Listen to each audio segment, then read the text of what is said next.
Previously on Enchanterium. Cows. On Earth, they may be just cattle. But in space, they are the most advanced race there ever was. You already met one of them, Sula, an aspiring medic using the power of the space grass to heal people instead of destroying them. But are you ready to meet her sister? Hi, I'm Barb. And I'm Alex. And we're Enchanterium. And welcome back to our Prompt Challenge Zodiac Challenge. In which we draw 2 prompts for each doll, and this month is Taurus with the stone being Sapphire. Our poison of choice, meaning the randomizer, is a tiny claw machine because it's so cute!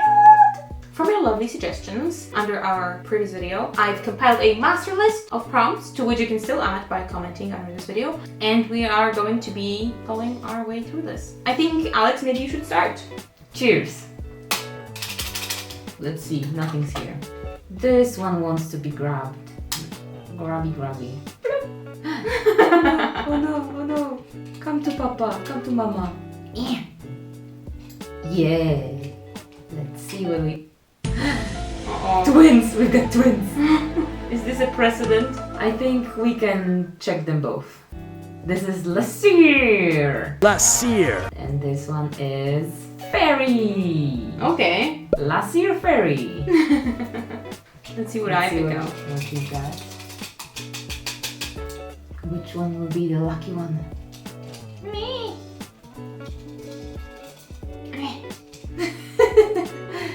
I thought you were training for this. No!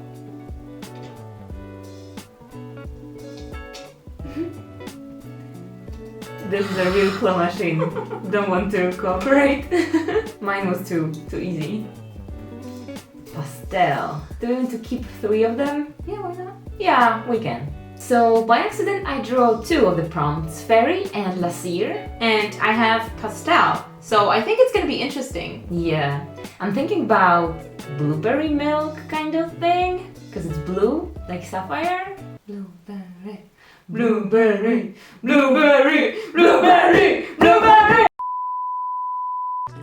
We made almost 80 doll customizing videos on this channel, and this is the first one with Draculaura as the victim. But she's going to be on a Ever After High body, as we want a little bit more curvy body than the Monster High first gen skinny silhouette. First step is always preparing the doll for customization. Take the head off, cut the hair as close to the head as possible, scrape the remains from the inside using a hard and sharp tool, take them out with tweezers and remove the factory paint with acetone. She's going to be a cute girl with some cow features, so the ears have to go. I'm going to use this light purple natural fiber that was left after making Syndra doll. The fiber is very long, but I want a medium hair length, so I'm folding it in half and plugging it into her head, just like I do with nylon hair. Sometimes the needles are broken, so I was replacing the needle, and then I destroyed the whole thing. It doesn't hold needle anymore. After 6 years it finally fell apart. Rest in peace. After paying my last respect to my old rerouting compass, I finished the hair with a different tool. And it looks like this. To secure the hair from the inside, I'm pouring some polymer glue. Then I'm adding more glue, this time hot glue, because I want her head to be super hard so the future ears don't crack. But for now, let's take care of the body. Last time we made a cow doll, she was flat, like most of Monster High girls, so to make something different, we're using the cows have big badonkas trope. I want a voluminous shape with a sculpted bra that squeezes the breast in the middle. I quickly realized that it's going to be easier if I sculpt one of the parts, wait for it to cure, and then add the other part. This way I'm not ruining the top part when I'm sculpting the bottom part. This is the curve I wanted to achieve, a soft shape being held by a stiff material of the bra. I sprayed her with primer to see if the transition between body and clay is seamless, and I sanded her in a few places and started applying white spray paint. After 3 layers, she looks like this.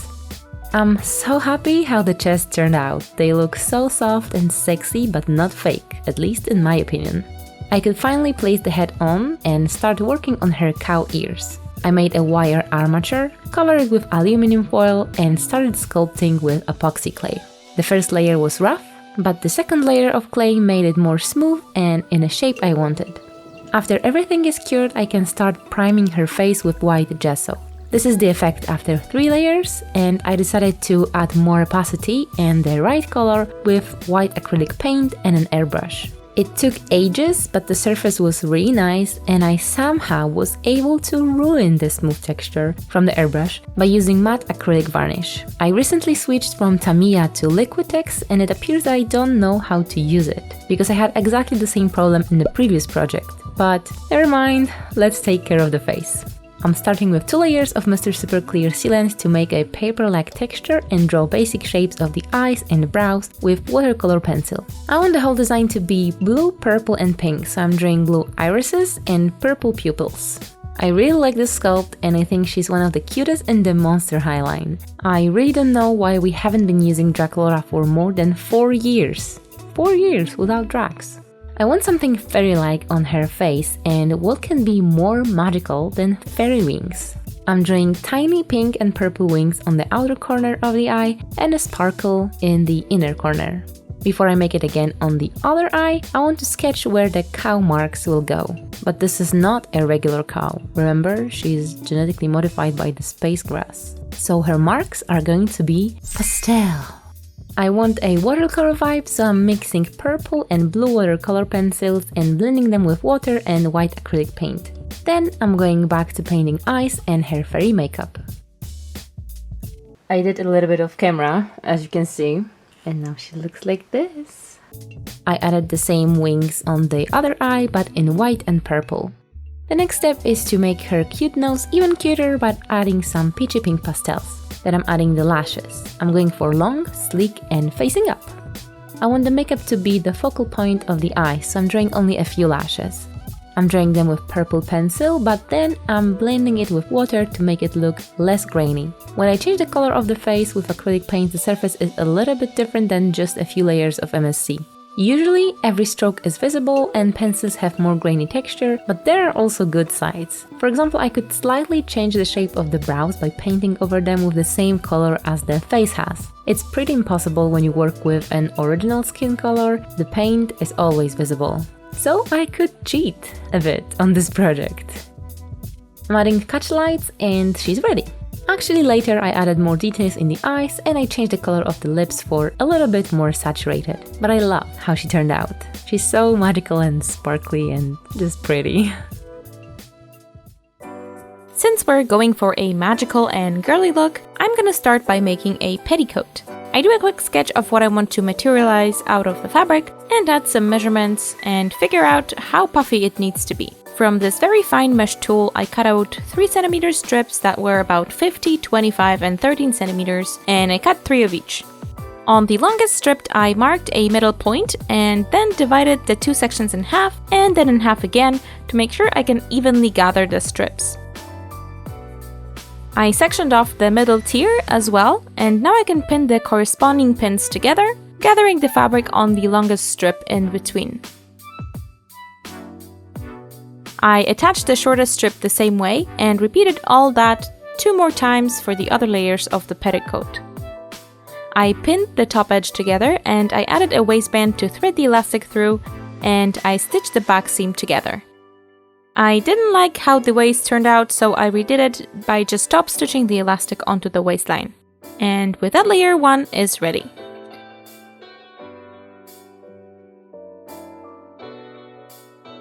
For layer 2, I thought I would do a double circle skirt because they have a lot of volume. This is a test, but if it works out, I'm not gonna redo it. So I need to record it. Oh no, that is not true because I will have to do the iron on anyway, so... Okay, well then. If you're seeing this, that means it worked out, I guess. I'm not sure that I like it. It's not doing that oomph. It was not doing the oomph indeed, so I cut a bit out and prepared some vinyl designs to iron along the edge. After making so many vinyl prints for Syndra, I decided to browse the web for a second-hand heat press. This is Elna, my new friend. Hi!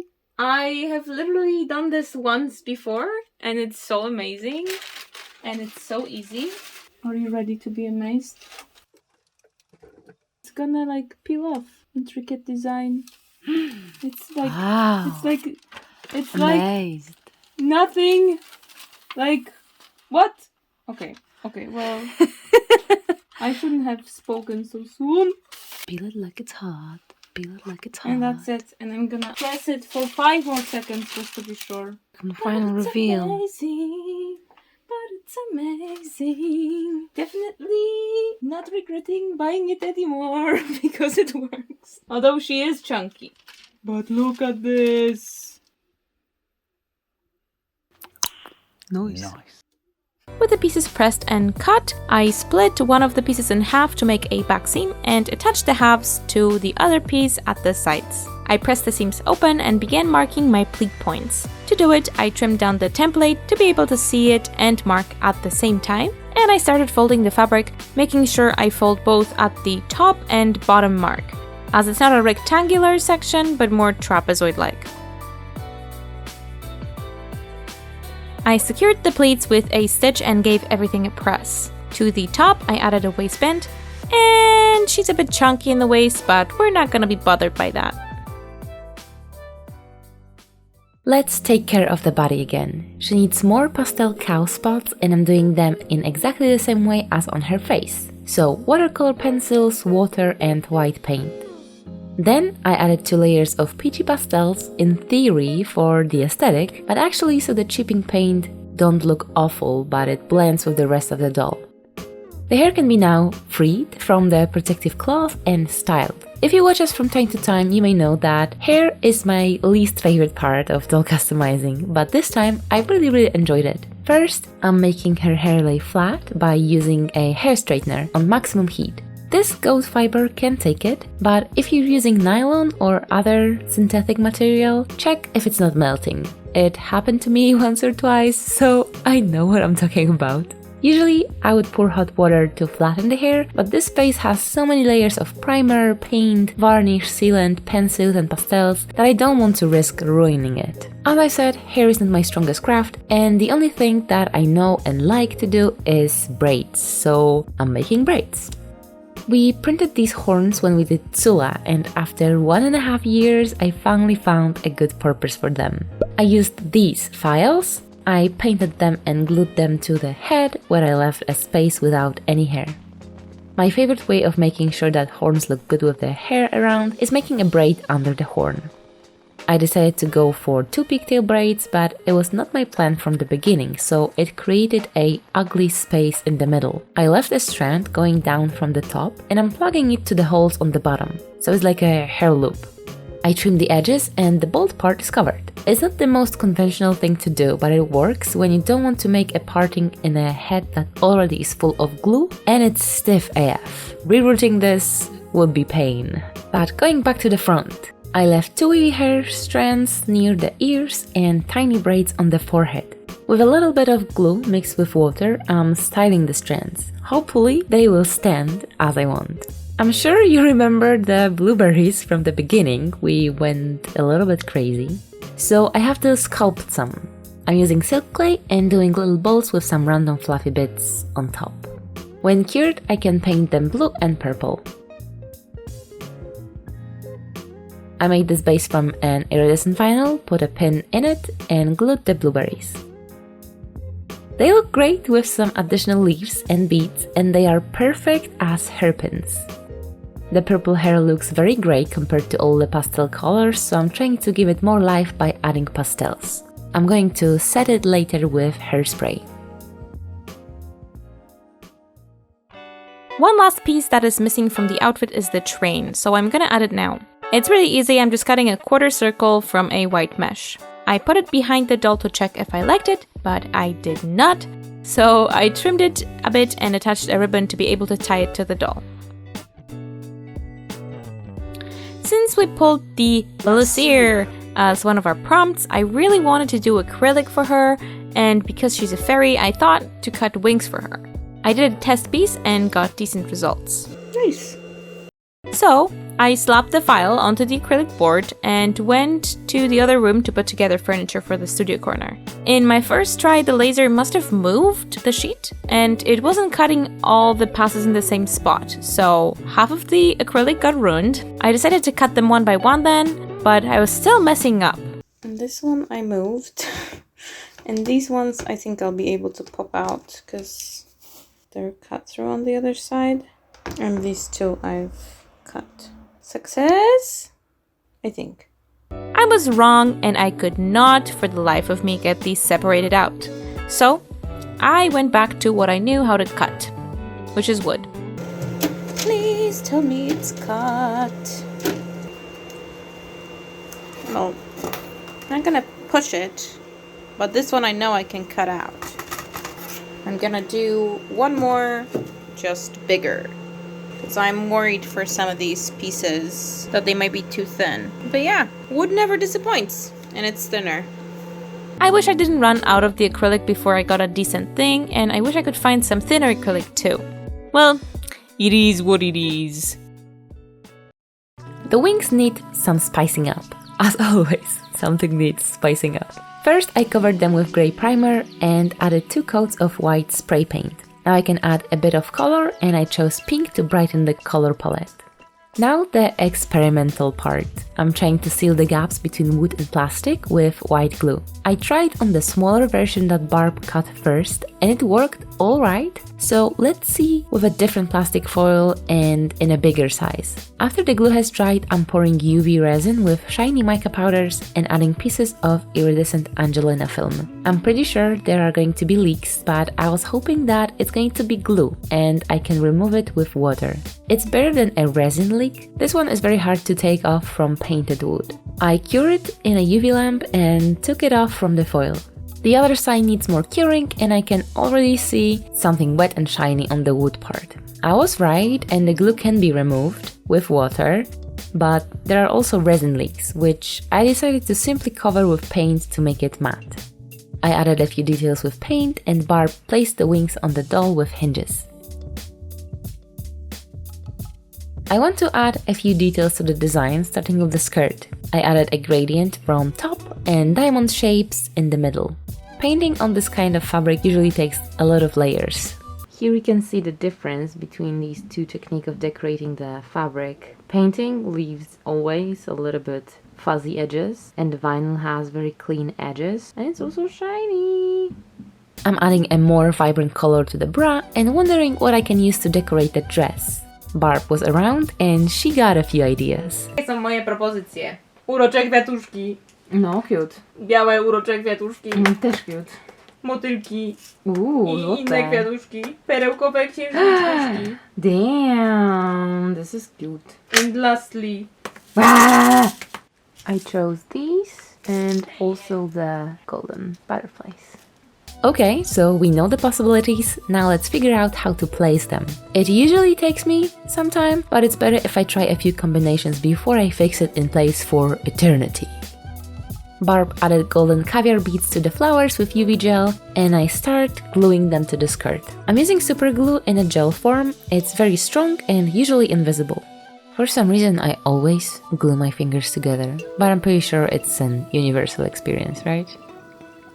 I also glued the blue ones here and there, and now I can add a glittery corset. I absolutely adore how sparkly this material is, and I think it suits the blueberry/sapphire theme. It's just so pretty. This time there's no hoof modifications, so she needs a pair of human shoes. I chose a pair from Ashlynella from Ever After High and painted them blue, pink and purple. I used a lot of dry brushing technique to bring out the sculpted details. Then I'm adding some decorations from a blue glitter fabric and a blue flower. Taurus is an earth sign, so we picked a lot of nature-related decorations. I also really want to use these golden butterflies, so I'm placing them here and there on the design. And with this, she's ready!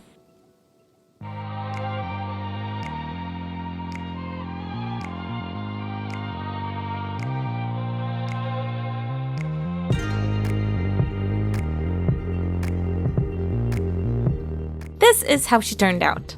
I just love how cute this girl is, and I think it's partly because of Draculaura's face mold, which is a first for the channel, but Alex definitely had her hand in this as well. I like that she turned out so magical, because I think Tauruses are often depicted as balls, which I guess they are, but very masculine and brown, so this is a good contrast to that. A kind reminder that you can win this doll in a giveaway over on our Patreon, where we also hang out on a live and discuss past, present, and future projects and just generally have a good time. If you want to throw a curveball our way and have suggestions for the bowl of prompts, make sure to leave them in the comments down below.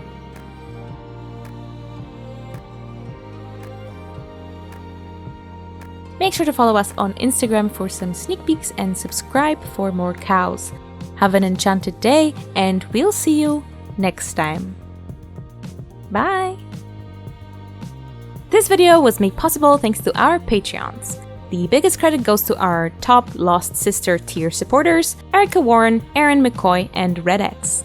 We also thank our cousin tier Patreons, Genevieve Duflock, Amelia Blackwood, Andrea Brigidere, Ghostly Gardens, The Barbie Witch, Bowen, Anxious Kiddo 78, Inca, Stephanie, Tiffany Jeffords, Karaho, Landy Monk, Katie Baker, Karabu, Siv's Party, Dragonart Customs, Ninja Star Zeno, Victoria, Dream Up, and last but not least, Catherine Naughton. Thank you for your support, and we'll see you next time. Bye!